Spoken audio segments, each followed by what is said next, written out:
ঈশ্বরের সেবক brother Flavian লাপ্লান্তো CSC. তোমরা জগতের সর্বত্রই যাও, বিশ্ব সৃষ্টির কাছে তোমরা ঘোষণা করো মঙ্গল সমাচার। খ্রিস্টের এই বাণীকে বুকে নিয়ে এই বঙ্গদেশে আগমন করেছিলেন মহৎ প্রাণ মানুষটি। ভিনদেশী হয়ে উঠলেন একজন বাঙালি। ঝোপ জঙ্গল, পাহাড়, নদী, সমুদ্র পাড়ি দিয়ে দিনের পর দিন মানব সেবায় অকুতভয় খ্রিস্টের সৈনিক হয়ে উঠলেন ব্রাদার ফ্লেভিয়ান। পুরো নাম ঈশ্বরের সেবক ব্রাদার ফ্লেভিয়ান লাপ্লান্তো সিএসসি। 1907 খ্রিস্টাব্দের 27 জুলাই কানাডার কুইবেক শহরে জন্ম ব্রাদার ফ্লাভিয়ান লাপ্লান্তোর। ব্রাদার হওয়ার আগ পর্যন্ত নাম ছিল দরিয়া লাপ্লান্তো। পিতা অনর লাপ্লান্তো ও মাতা মেরি লুইসি থারুক্সের নবম সন্তানের মধ্যে ব্রাদার সপ্তম। কৃষক পিতার সাথে ব্রাদারও সহযোগিতা করতেন। সেন্ট এইম স্কুলে পড়াশোনা শুরু। 1919 খ্রিস্টাব্দে 12 বছর বয়সে পবিত্র ক্রুশ জুনিয়রেটে প্রবেশ করেন। 1923 খ্রিস্টাব্দের 15 আগস্ট ব্রতীয় জীবনের শুভ্র পোশাক পরিধান এবং 1924 খ্রিস্টাব্দের 16 আগস্ট ব্রতীয় জীবনের প্রথম ব্রত গ্রহণ করেন। 1928 খ্রিস্টাব্দে খ্রিস্টের বাণী প্রচারের জন্য যে কোনো দেশে যাওয়ার ব্রতীয় প্রতিজ্ঞা করেন। বাংলায় আসার পূর্বে এই 4 বছর তিনি কানাডায় সংঘের সাথে বিভিন্ন কাজে অংশ নিয়ে নিজেকে গড়ে তোলেন। 1932 খ্রিস্টাব্দ ডিসেম্বরের 1 তারিখ এক কুয়াশাচ্ছন্ন সকালে দীর্ঘ সুঠামদেহী এক যুবক ইউরোপের চাকচিক্যময় জীবন ছেড়ে বাংলাদেশের প্রত্যন্ত এলাকায় এসে পৌঁছলেন। দীর্ঘ রাত ট্রেন ভ্রমণ শেষে চাঁদপুর থেকে বোটে করে যখন সূর্য তার দীপ্তি ছড়াতে উদ্যত, তখনই নদীর চিকচিক বালু ছিঁড়ে পায়ে হেঁটে চট্টগ্রাম বিশপ হাউসে হাজির হন তিনি। ক্লান্ত অবসন্ন শরীর এলিয়ে দেন বারান্দায়। Hello, who are you? I am Brother Flavian. Where you come from? I am from Canada. Come. ঈশ্বরের সেবক ব্রাদার ফ্লেভিয়ান বাংলাদেশের প্রথম দিকে বিভিন্ন শিক্ষা প্রতিষ্ঠানে শিক্ষা বিস্তারের কাজ করেন। মূলত 1932 থেকে 1943 খ্রিস্টাব্দ পর্যন্ত তিনি বিভিন্ন শিক্ষা প্রতিষ্ঠানে শিক্ষক ও প্রধান শিক্ষক হিসেবে কাজ করেন। একজন ভিনদেশী ব্রতধারী হিসেবে বাংলাদেশে তার কাজ করার জন্য সবচেয়ে বড় চ্যালেঞ্জ ছিল ভাষা। তাই তিনি এসেই 1932 থেকে 33 খ্রিস্টাব্দ বরিশালের সাগরদী ও পাদ্রশীপুরে বাংলা ভাষা আয়ত্ত করেন। 1933 খ্রিস্টাব্দে পাদ্রশীপুর সেন্ট আলফ্রেড উচ্চ বিদ্যালয় প্রতিষ্ঠা করা হয় এবং সেই থেকে 1936 খ্রিস্টাব্দ পর্যন্ত তিনি সেই স্কুলে শিক্ষকতা করেন। এরপর তিনি 1937 থেকে 38 খ্রিস্টাব্দ পর্যন্ত নোয়াখালীতে ব্রাদার আন্দ্রে স্কুল প্রতিষ্ঠায় অংশ নেন এবং শিক্ষকতা করেন।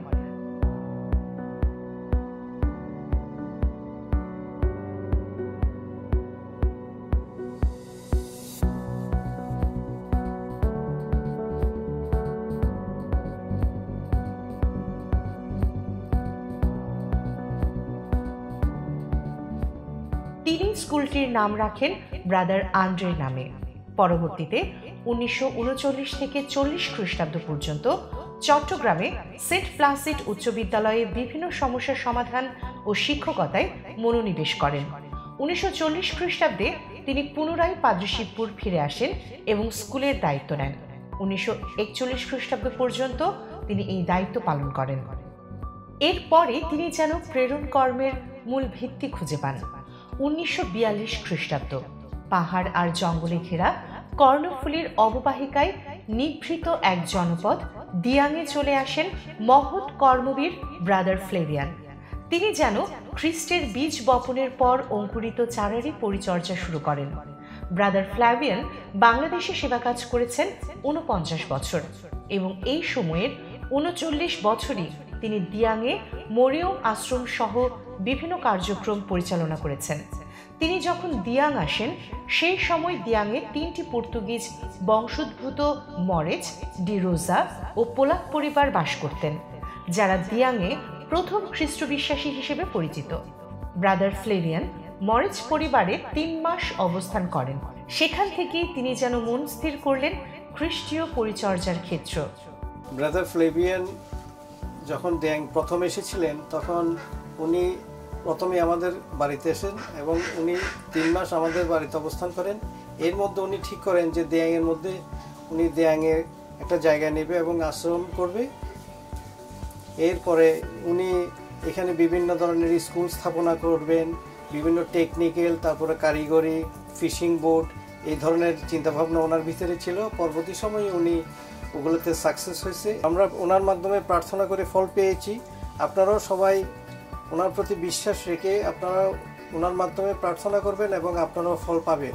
উনি সাধুভুক্ত হতে চলেছেন। আমরা আশা রাখবো উনি যাতে শ্রেণীভুক্ত হয়। ব্রাদার ফ্লেভিয়ান দিয়াংকে বেছে নিলেন খ্রিস্টের দ্রাক্ষা ক্ষেত্র হিসেবে। এখানে তিনি প্রথমেই প্রতিষ্ঠা করেন অনাথ আশ্রম। দ্বিতীয় বিশ্বযুদ্ধের শেষের দিকে ব্রাদার ফ্লেভিয়ান চট্টগ্রামের চাকতাই থেকে 250 জন অনাথ শিশুকে নিয়ে আসেন দিয়াংয়ে এবং গড়ে তোলেন অনাথ আশ্রম। 1943 থেকে 44 খ্রিস্টাব্দের মধ্যে খ্রিস্টান পরিবারের পুনর্বাসন, প্রাইমারি স্কুল প্রতিষ্ঠা এবং ছাত্রাবাসের জন্য চট্টগ্রামের তৎকালীন ম্যাজিস্ট্রেট এডওয়ার্ড ও ম্যাকনিয়ার্নির নিকট থেকে 81 একর জমি ক্রয় করেন। সেখানে পরবর্তীতে বসতি স্থাপনা, স্বাস্থ্যকেন্দ্র, দুস্থ মহিলা ও বেকার মেয়েদের জন্য সিস্টার পলিন নাড়োর সহায়তায় সেলাই প্রশিক্ষণ কেন্দ্র গড়ে তোলেন। তার মা মারিয়ার প্রতি ছিল অগাধ বিশ্বাস। তার সকল কাজের উৎস ছিলেন পবিত্রতমা মা মারিয়া। তাই তিনি এই আশ্রমটিকে মরিয়ম আশ্রম হিসেবে পরিচিতি দান করেন। সেই সাথে তিনি সেখানে সাধু জোসেফ ও মারিয়া পাড়া নামে 2টি ব্লক তৈরি করেন। 1943 থেকে 44 খ্রিস্টাব্দের দুর্ভিক্ষে প্রায় 60 লক্ষ মানুষ মারা যায়। সেই সময়ের দুর্ভিক্ষে অনাহার, রোগক্লিষ্ট মানুষের সেবায় উদার হস্তে ঝাঁপিয়ে পড়েন তিনি। ব্রাদার ফ্ল্যাভিয়ান তখন একটি ত্রাণ কেন্দ্র স্থাপন এবং পাশে একটি স্বাস্থ্যসেবা কেন্দ্র চালু করেন। হাজার হাজার মানুষকে তিনি সেই সময়ে মুখে অন্ন তুলে দিয়েছেন। ভালোবাসাময় সেবা দিয়ে সারিয়ে তুলেছেন মৃত্যু পথযাত্রী মানুষদের। দ্বিতীয় বিশ্বযুদ্ধের সময় অভাবী মানুষের পাশে তিনি পরম বন্ধু হয়ে দাঁড়িয়েছিলেন। যুদ্ধের সেনাদের মোটরযান ও কামান লুকানোর জন্য প্রায় 500 জালের প্রয়োজন হতো। তখন ব্রাদার স্থানীয় দুর্দশাগ্রস্ত মানুষদের জাল বোনার কাজে সম্পৃক্ত করেন। নারী পুরুষ সবাই তখন জাল বুনত।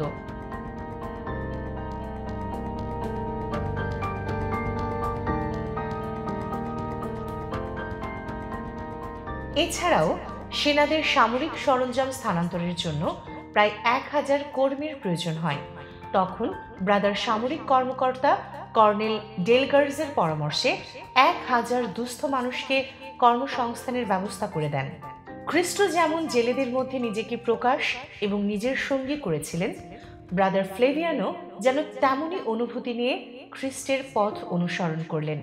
যে কারণে তার জীবনের সেবা কাজের সবচেয়ে বড় অংশই ছিল জেলেদের নিয়ে। উপকূলীয় অঞ্চলের ছিন্নমূল জেলেরা ছিল অবহেলিত এবং দুর্দশাগ্রস্ত। ব্রাদার ফ্লেভিয়ান জেলেদের দুঃখ কষ্ট প্রত্যক্ষ করে ব্যথিত হলেন এবং তাদের দুর্দশা থেকে মুক্তি লাভে এগিয়ে এলেন। তিনি একটি টেকনিক্যাল স্কুল করে তোলেন এবং সেখানে 12টি ইঞ্জিন চালিত ফিশিং বোট তৈরি করে জেলেদের মধ্যে বিতরণ করেন। উদ্দেশ্য ছিল জেলেদের প্রশিক্ষিত করে দক্ষ নাবিক তৈরি, মৎস্য শিকারের মাধ্যমে কর্মসংস্থান এবং অবহেলিত জেলেদের মূলধারায় এনে উন্নত ভবিষ্যৎ রচনা করা। সেই লক্ষ্যে তার প্রতিষ্ঠিত টেকনিক্যাল স্কুল সংলগ্ন কর্ণফুলের পাড়ে গড়ে তোলেন বোর্ড ঘাট, যা এখনও জেলেরা ব্যবহার করছে এবং ব্রাদারের সেবা কর্মের সাক্ষ্য বহন করছে। জেলেদের জীবনমান উন্নত এবং স্বাবলম্বী করে গড়ে তুলতে বিশেষ করে জোর দেন শিক্ষা বিস্তারে এবং সমবায় সমিতি প্রতিষ্ঠায়, যার মাধ্যমে জেলেরাও পেয়েছিল নবজীবন। তিনি স্বল্প সময়ের জন্য জেলেদের ছেড়ে নোয়াখালীতে দায়িত্ব পালন করলেও সব সময় সেই দুঃখ ক্লিষ্ট জেলেদের কথা ভাবতেন। তাই তো তিনি পুনরায় ফিরে যান অসহায় সেই জেলেদের মাঝেই। সেখানেই তিনি থেমে থাকেননি। তিনি নিয়মিত জেলেদের পরিচর্যাও করেছেন। সাগরের উত্তাল ঢেউয়ের সাথে মিতালি করে তিনি মাছ ধরার ট্রলারে করে বঙ্গোপসাগর থেকে শুরু করে কুতুবদিয়া, মহেশখালী চ্যানেল সহ বিভিন্ন বিপদসংকুল এলাকায় জেলেদের পরিদর্শন এবং যত্ন নিয়েছেন। মহেশখালীর হিল্লা, আদিনাথ মন্দির জেলেপাড়া, চকরিয়ার বড়ইতলি, কুতুবদিয়ার কুমিরছড়া জেলেপাড়া, ভাওলা জেলেপাড়া সহ বিভিন্ন জেলেদের পাড়ায় তিনি নিয়মিত পরিদর্শন করে তাদের খোঁজ খবর নেয়া নিরাপত্তা প্রদান, শিক্ষা ও স্বাস্থ্যসেবা প্রদান করেছেন। পাশাপাশি তিনি এসব জেলে পাড়ায় নিজ অর্থায়নে গড়ে তুলেছিলেন শিক্ষা প্রতিষ্ঠান। 1989 সনে ব্রাদার ফ্লেভিয়ান জেলে গ্রামগুলোতে শিশুদের শিক্ষার জন্য এই ফিডার স্কুল আরম্ভ করেন। যেহেতু শিশুরা অশিক্ষিত, মা বাবারা অশিক্ষিত, ওই জন্য স্কুলমুখী করার জন্য এই ফিডার স্কুলগুলো আরম্ভ করে। তো এই পর্যন্ত প্রায় 8-10টা স্কুল বিভিন্ন গ্রামে রয়েছে। তিনি মানুষ সেবার এসব কাজ করতে গিয়ে বিভিন্ন সময়ে বিপদেরও সম্মুখীন হয়েছেন। বিভিন্ন সময়ে ডাকাতদের কবলে পড়েছেন তিনি। আবার তাদের কাজ দিয়ে মানবিক জীবনেও ফিরিয়ে এনেছিলেন এই ধর্মপ্রাণ মহান মানুষটি। 1952 খ্রিস্টাব্দে এমন একটি ঘটনার সাক্ষী দিয়াংয়ের আলো বাতাস, পাকপাখালি ও জঙ্গল ঘেরা পাহাড়ি জনপদ। তিনি যেমন বিপদ সংকুল পথ পাড়ি দিয়েছেন, কখনো উত্তাল নদী ও সমুদ্রে, কখনো বা বন জঙ্গল ঘেরা পাহাড়ি পথেও হেঁটেছেন মানব সেবায়। তিনি শান্তি বিস্তারেও ছিলেন খ্রিস্টের মূর্ত প্রতীক। দিয়াং মিশন প্রাঙ্গণ থেকে অল্প দূরে একটি ছোট পাহাড়ের উপর লুরদের রানী কুমারী মারিয়ার স্মরণে ব্রাদার একটি ছোট মন্দির প্রতিষ্ঠার স্বপ্ন দেখতেন দীর্ঘদিন ধরে। নোয়াখালী থেকে পুনরায় দিয়াংয়ে ফিরে আসা এবং মন্দির নির্মাণ নিয়ে 1962 খ্রিস্টাব্দে তার বোন ইভাকে লেখা চিঠিটি ছিল, দিয়াংয়ে আমার নিজস্ব জায়গায় বসবাসকারী জেলে স্বজনদের মধ্যে ফিরে যাচ্ছি, যেখানে একটা বড় বাগান বাড়ি তৈরি করে আমি আমাদের ধন্যা মায়ের সম্মানে একটা মন্দির প্রতিষ্ঠা করব, যা হবে বিশ্রাম, প্রার্থনা ও ধ্যানের একটি সুন্দর জায়গা। ব্রাদার ফ্লেভিয়ান তিনি অঞ্চলের বিভিন্ন দ্বীপে বা বিভিন্ন এলাকায় জেলেদের সঙ্গে কাজ করেছেন, কিন্তু শেষ জীবন তিনি আশ্রমে কাটিয়েছেন এবং অনেক মানুষ যারা তার সঙ্গে কাজ করেছে তারাও আশ্রমে এসেছে এবং তার সঙ্গে প্রার্থনা করেছে। এখন সেই মানুষগুলোই যতই তার কাছে প্রার্থনা করে ততই অন্তরে অনুভব করে যে তিনি একজন সাধু পুরুষ ছিলেন, যে কারণে তার কাছে, তার মধ্য দিয়ে ঈশ্বরের কাছে প্রার্থনা করলে তারা ফল পায় এবং সেই সাক্ষ্যগুলো তারা প্রতিনিয়ত দিয়ে যাচ্ছেন। ব্রাদার ফ্লেভিয়ানকে মাতামণ্ডলী সাধু শ্রেণীভুক্তকরণের একটি প্রক্রিয়া শুরু করেছে এবং সেই প্রক্রিয়ার প্রথম ধাপ হিসাবে তিনি ঈশ্বরের সেবক হিসাবে উপাধি লাভ করেছেন। তো আপনারা প্রতি বছর এখানে আসেন তীর্থযাত্রা করতে, মা মারিয়ার মধ্য দিয়ে প্রার্থনা করেন। মা মারিয়াও আমাদের সঙ্গে একসাথে ঈশ্বরের কাছে আমাদের জন্য মনে করেন। কিন্তু ব্রাদার ফ্লেভিয়ান যিনি এর প্রতিষ্ঠাতা, যিনি এই তীর্থস্থানটা প্রতিষ্ঠা করেছেন, নিজে এখানে থেকে প্রার্থনা করেছেন, অন্যদেরকে প্রার্থনা করতে অনুপ্রাণিত করেছেন, তাকেও একজন সাধু পুরুষ হিসাবে লাভ করা আমাদের জন্য অনেক গৌরবের বিষয়, অনেক আধ্যাত্মিক কৃপা লাভের বিষয়। তাই আমরা মা মারিয়ার কাছে অবশ্যই প্রার্থনা করব, কিন্তু পাশাপাশি তার কাছেও যদি আমরা প্রার্থনা করি এবং এর মধ্যে দিয়ে ফল পাই, তাহলে নিশ্চয়ই এই মণ্ডলী অনেক উপকৃত হবে, ভক্ত জনগণ অনেক উপকৃত হবে। আপনাদের সবাইকে অনেক অনেক ধন্যবাদ। ব্রাদার তার কর্মময় জীবন সায়ান্নে এসে নিজেকে মা মারিয়ার মধ্যস্থতায় ঈশ্বরের সাথে নিবিড়ভাবে একাত্ম হওয়ার বাসনায় নির্জন ধ্যানী জীবনের আহ্বান অনুভব করেন। আশ্রম জীবনে প্রবেশের লক্ষ্যে 1976 খ্রিস্টাব্দে ব্রাদার মার্সেলের হাতে সবকিছু বুঝিয়ে দিয়ে তিনি 3 পাহাড়ের মাঝে অবস্থিত একটি গুহায় ছোট এক কুঁড়ে ঘরে আশ্রম জীবনযাপন শুরু করেন। যখন তিনি আশ্রম জীবনে প্রবেশ করেন তখন তার সাথে কিছু খুচরা পয়সা ছিল, তাও তিনি হিসাব রক্ষকের নিকট দিয়ে শুধু তার জীর্ণ টাইপরাইটার এবং কিছু প্রার্থনার বই সাথে নিয়ে আসেন। হাতির আনাগোনা ও নানা বিপদসংকুল পরিবেশের কারণে এর 4 মাস পর কুঁড়ে ঘরের স্থানে একটি স্থায়ী কোঠা নির্মাণ করা হয়। তিনি অধিকাংশ সময় মা মারিয়ার মধ্যস্থতায় ধ্যান ও প্রার্থনায় মগ্ন থাকতেন। একজন ধ্যানী মঠবাসী হয়ে স্থানীয় লোকজন যা নিয়ে আসতো তাই তিনি আহার করতেন। আশ্রম জীবনে প্রবেশের 2 বছর পর 1978 খ্রিস্টাব্দের অক্টোবরে তিনি মা মারিয়ার গ্রোটো নির্মাণ এবং মা মারিয়ার মূর্তি স্থাপন করে পুরোপুরি আশ্রম জীবনে আত্মনিবেদন করেন। তৎকালীন চট্টগ্রামের বিশপ জোয়াকিম রোজারিও সিএসি ব্রাদারের নির্বাচিত পাহাড়টিকে লুরদের রানী মা মারিয়ার সম্মানে মন্দিরের নির্দিষ্ট স্থান হিসেবে আনুষ্ঠানিক ঘোষণা দেন। 1979 খ্রিস্টাব্দের 11 ফেব্রুয়ারি ব্রাদার ফ্লেভিয়ান নিজেই মা মারিয়ার সম্মানার্থে একটি বিশাল শোভাযাত্রার আয়োজন করেন। এরপর প্রতি বছর সেখানে ফেব্রুয়ারি মাসে মা মারিয়ার ভক্তকুল প্রার্থনায় সমবেত হন। বিভিন্ন ধর্মের মানুষ ও বিশ্বাস নিয়ে এই তীর্থভূমিতে নিজেদের প্রার্থনা জানাতে সমবেত হন এবং তাদের বিশ্বাসের চাওয়াও পূর্ণ হয়। বাংলাদেশ সহ বিভিন্ন দেশের মানুষের কাছে পরিচিত পায় দিয়াং মা মারিয়ার তীর্থ উৎসবের। এই তীর্থ উৎসবে 50 বছর ধরে ঈশ্বরের সেবক ফ্ল্যাভিয়ানের মধ্যস্থতায় মা মারিয়ার নিকট প্রার্থনা করে মানুষ ভিড় জমায় মানত পূরণ এবং মানত পূরণ শেষে ধন্যবাদ জানাতে। ব্রাদারের মধ্যস্থতায় প্রার্থনা করে অনেকেই প্রার্থনার ফল লাভ করেছেন, যার ফলে তিনি ইতিমধ্যে ঈশ্বরের সেবক শ্রেণীভুক্ত হয়েছেন এবং সাধু শ্রেণীভুক্ত হওয়ার লক্ষ্যে ভক্তকুল প্রার্থনা করে যাচ্ছেন। সবচেয়ে আশ্চর্যের বিষয় হলো, আশ্রম প্রতিষ্ঠার শুরুতে অন্য ধর্মের মানুষ বিরোধিতা করলেও বর্তমানে এই স্থানটি সকল ধর্মের মানুষের কাছে একটি পবিত্র ও মূল্যবান স্থান হিসেবে বিবেচিত হচ্ছে, যেখানে ছড়িয়ে রয়েছে মহান প্রাণ মানুষ ঈশ্বরের সেবক ব্রাদার ফ্লেভিয়ানের ভালোবাসার স্পর্শ। প্রথমত পরম করুণাময় ঈশ্বরের কাছে ঈশ্বরের সেবক ব্রাদার ফ্লেভিয়ান লাপ্লান্তের জীবনের জন্য ধন্যবাদ জানাই। একই সাথে ঈশ্বরকে ধন্যবাদ জানাই ব্রাদার ফ্লেভিয়ানের আহ্বানের জন্য পবিত্র ক্রুশ ব্রাদার সমাজে। আজ আমরা পবিত্র ক্রুশ সংঘ সারা বিশ্ব, বিশেষভাবে বাংলাদেশে পবিত্র ক্রুশ সংঘের ফাদার ব্রাদার সিস্টারগণ ঈশ্বরের কাছে কৃতজ্ঞ এবং গর্বিত ব্রাদার ফ্লেভিয়ানের জীবনের জন্য এবং তার সকল প্রৈরতিক কাজের জন্য।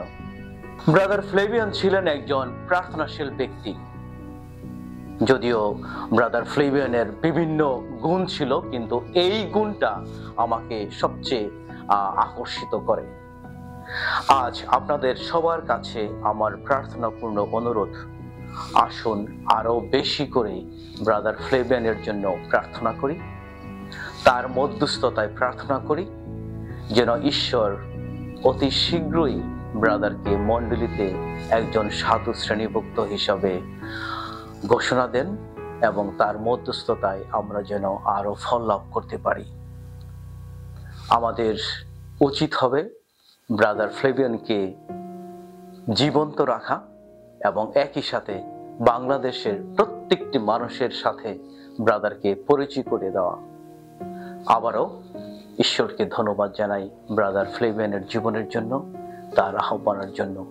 আসুন মঙ্গলময় ঈশ্বরের কাছে প্রার্থনা করি, ঈশ্বর যেন আমাদের সঙ্গে থাকেন এবং ব্রাদারকে যেন সাধু শ্রেণীভুক্ত করতে সাহায্য করেন এবং ব্রাদার ফ্লেভিয়ান যেন আমাদের বিভিন্নভাবে প্রার্থনার উত্তর দিয়ে তার প্রতি আমাদের আরো বিশ্বাস জাগাতে পারেন।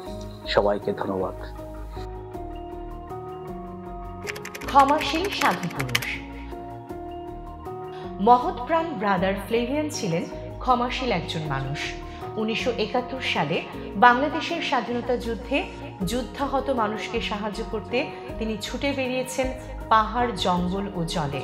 এক পূর্ণ শুক্রবার ব্রাদার সাম্পান নিয়ে যখন আহতদের সেবার উদ্দেশ্যে নদী পার হচ্ছিলেন, তখন এক পাকিস্তানি সৈন্য তাকে নেমে আসার আদেশ করে আঘাত করেন।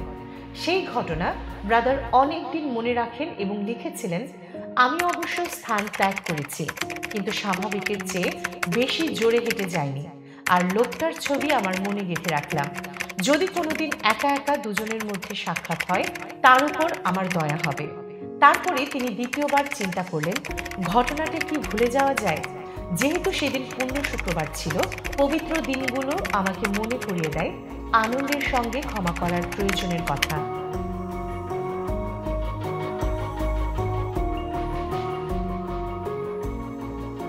আমি brother Sylvester Mridha CSC brother Flavian Laplante CSC Canadian brother 1932 খ্রিস্টাব্দে ডিসেম্বর মাসের 31 তারিখে এই দেশে আসেন।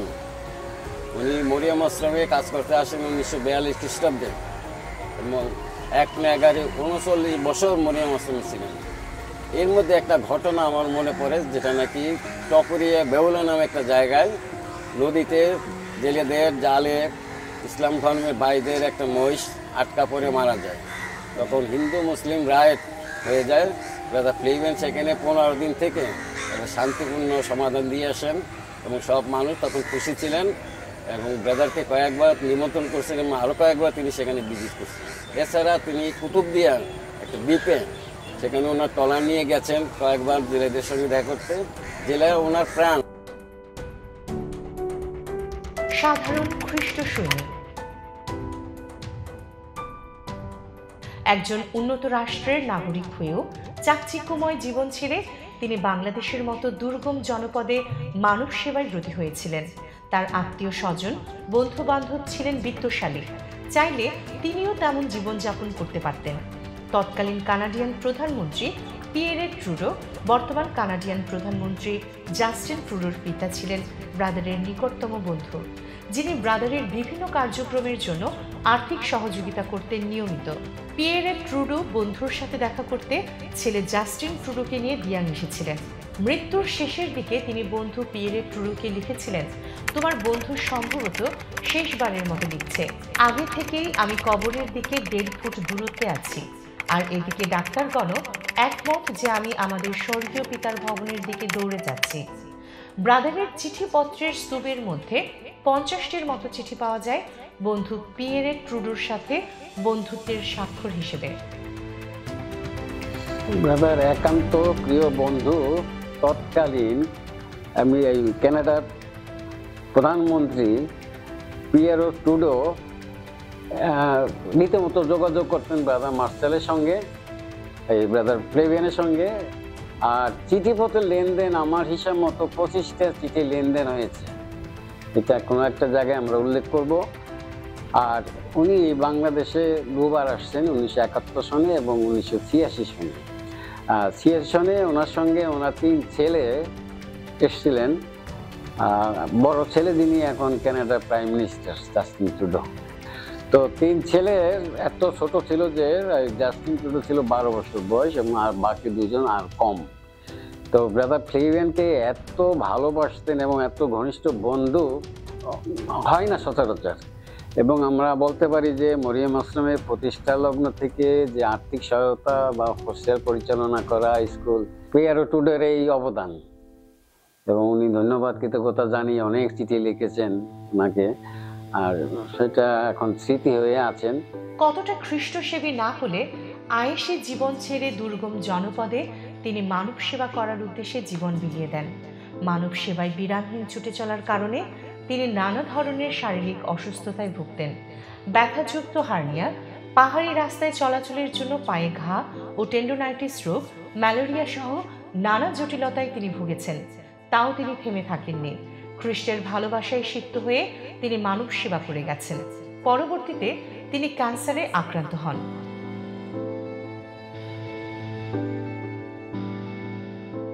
জীবন যখন শেষ হবে যেন শুনি তোমার গান। ব্রাদার লরেন্স ডায়াস তখন মঠাশ্রমের দায়িত্ব নেন এবং অসুস্থ ব্রাদার ফ্ল্যাভিয়ানের দেখাশোনা করেন।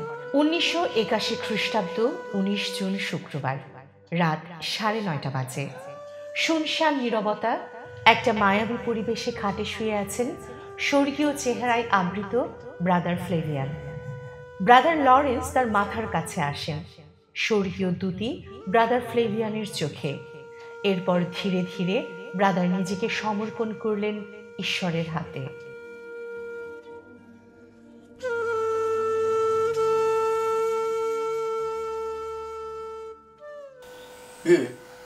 পানি শুকাইছেন? যেমন বলেন, কাম লর্ড জিসাস, কাম লর্ড জিসাস, প্রভু এসো। বলেন, প্রভু এসো, প্রভু এসো। কাম লর্ড জিসাস, কাম লর্ড জিসাস। এই, আরে আরে ঠান্ডা না স্যার, তোমরা যাও, এখন মারা গেছে। ব্রাদার সিস্টারদের খবর দেন মারা গেছে, শেষ, প্রাণ ত্যাগ করেছে, প্রভুর কাছে চলে গেছে। আমাদের ব্রাদার ফ্লেভিয়ান আমাদের থেকে চলে গেছে।